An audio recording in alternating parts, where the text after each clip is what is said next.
Okay, so you must be wondering who is this? Let me tell you, this is David Copperfield. And because we have all spent our time today together, let us dive in the story of the little boy, David Copperfield, together, shall we?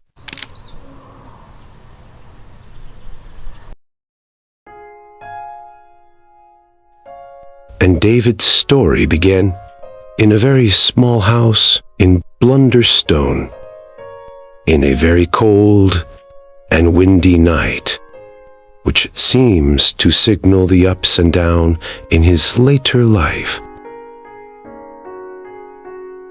Sadly, however, his father had died before he was born, leaving behind only a portrait and a name for his son. However, David was not without love. His young, gentle mother, Clara, and their faithful servant, Haggerty, surrounded him with care and warmth. The little word was peaceful, filled with sunshine and laughter. To the child David, happiness seemed endless. Yet, as he would one day learn, child is a fragile dream, easily broken by the hands of fate. When David was still a boy, his mother remarried a stern man named Mr. Musto. He came into the house with a cold smile and dark eyes that never softened. Books were replaced by punishment, and love was replaced by fear. David, once cheerful and curious, now trembled under Musto's gaze. And then, suddenly on one day, under the anger of Musto, David had an astonishing decision. Do you know what was that? Yes, he struck back in desperation, which was also a moment that changed everything in David's life. Beaten and humiliated, David was sent away from home, leaving his mother's arm and the innocence of his childhood also. David was sent to the Salem house, which was no school of learning. It was rather a place of discipline, fear, and endless rules. David suffers those days when he first came to the school, being bullied, isolated, and no friends around him for almost months. But among those gray walls, David found two lights. James Steerful, handsome, confident, and admired by all, and Tommy Stradvold, poor and often honest, but loyal and kind. They all became David's hero, and all help him to realize that between punishment and play, it is true that friendship can survive even in the hardest places. Soon after, tragedy struck again. David's mother died, and the boy was left to the mercy of Musto's cruelty. He was sent to London to work in a warehouse. He lived a lonely, miserable life among strangers. Yet, in that city of smoke and sorrow, David met a man who changed him, Mr. McCulberg, always cheerful, always in debt, however, forever full of hope. Palbergs had little to eat, but their house was full of laughter and love. To young David, Das was true warmth and a real miracle to his lonely life.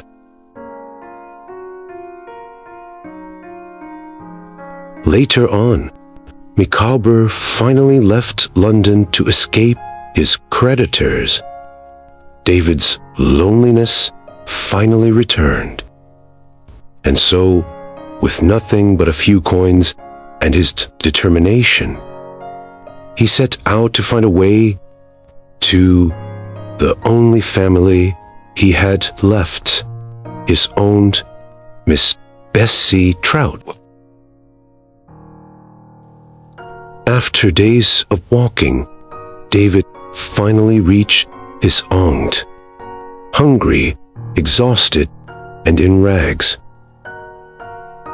Miss Bessie Trotwood, his father's eccentric sister, was not expecting him. She was very strong-willed, outspoken, and fiercely independent. At first, she was reluctant to let him in. But when David told his story, her heart softened. She took the boy into her home, declaring that from that day forward, no one would hurt him again. Years passed, and David grew into a young man. Grateful to his aunt, he studied really hard, eager to make something of himself. Soon, he found himself a place at a London law office. And with that, a new chapter of life began.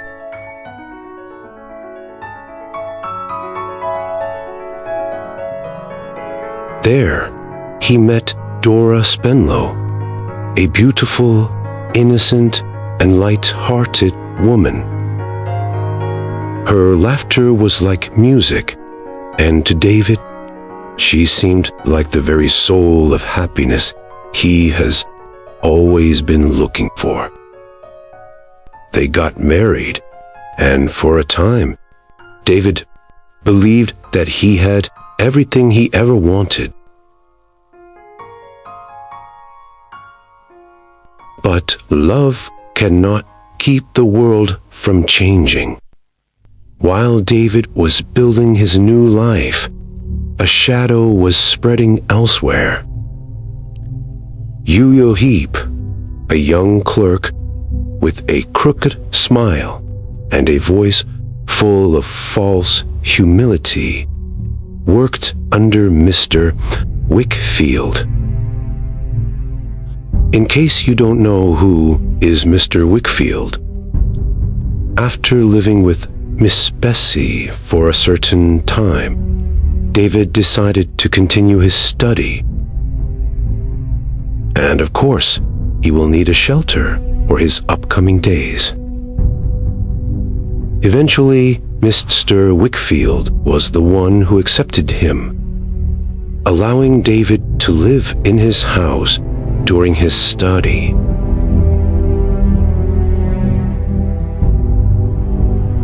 Uriel twisted accounts, forged papers, and took control of Wickfield's business. One day, Miss Bessie came to inform David of Uriel's evil, and David began to see through Uriel's lies.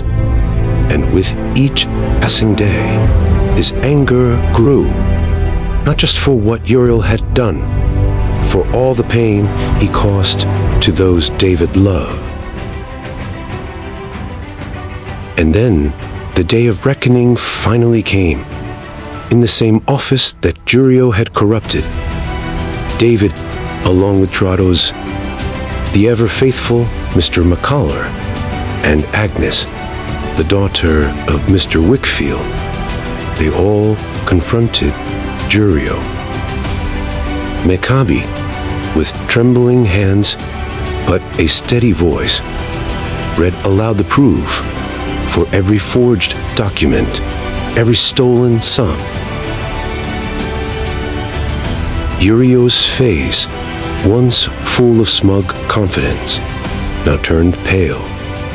His mask of humility cracked, and behind it lay nothing but greed.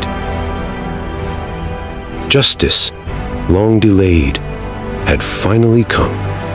And for David, it was not only a victory for truth, but a lesson that evil often hides behind politeness, and that the honesty is the true strength of a man.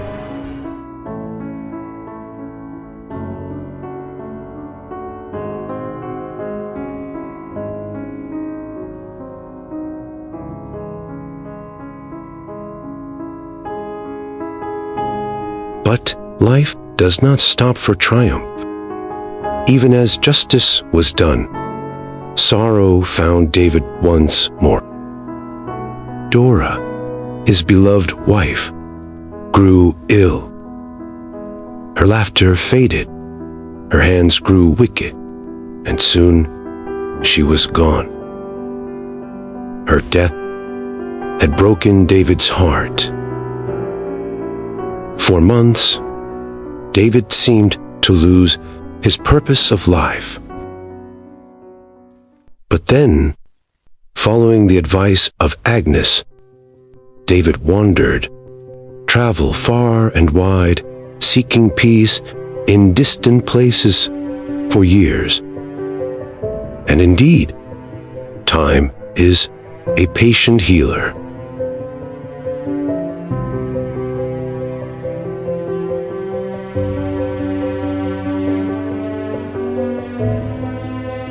Oh, and who we have here?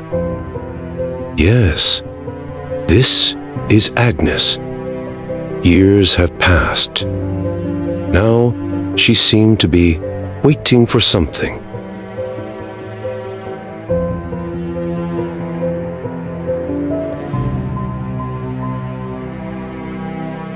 And yes, I think you do know who is that.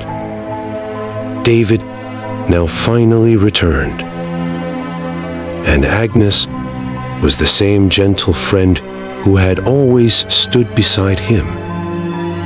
She was like the comfort he had long lost. And what began as friendship now quietly became love, steady and true.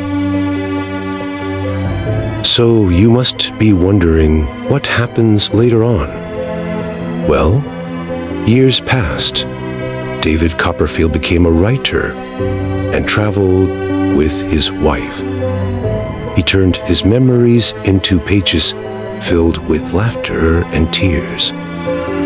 He wrote of cruelty and kindness, of love and loss, of the people who has shaped his heart. And in a quiet moment, David finally realized that every joy and every sorrow had led him here, to his understanding, to his peace, and to the story of David Copperfield.